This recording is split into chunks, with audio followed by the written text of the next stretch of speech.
Heinige dingen.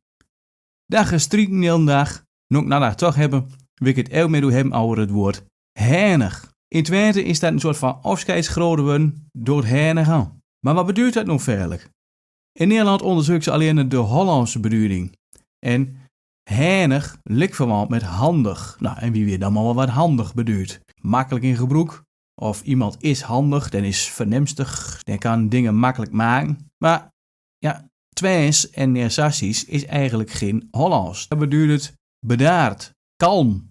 Heeft het misschien met umheind te maken, heindig. Dat je niet vrij uitgaat, maar umheind, dat je zelf een beetje inperkt. Is ook wel weer heel Twijns. Daarom is het ook zo mooi dat Herman Vinkers, Le Petit Prince, heeft zat in het heinige prinske. Niet het kleine prinske, maar het heinige prinske. Want heinig is precies wat het prinske is. Hij is klein van stuk.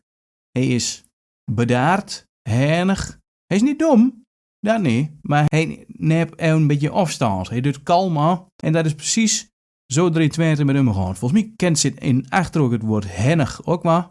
Dat geeft alleen maar aan dat inderdaad een Paul Duitsland niet. Want dan kom je in Westfalen terecht en er is een heel mooi digitaal Westfaals woordenboek. En als je daarin kijkt, dan kom je de Twentse beduiding tegen. Nou, en er zit dus, ik weet niet hoeveel beduidingen voor het woord heinig.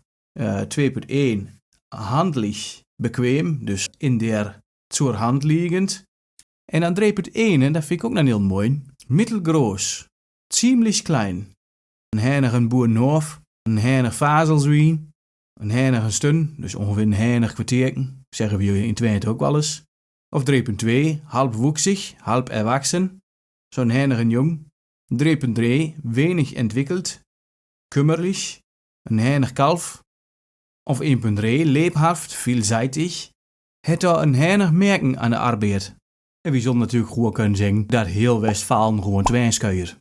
En hoe dat weet, kun je het zelf ook weer vandaan gebruiken. Dus, door het heen gaan, scrolt nog maar mooi vandaan.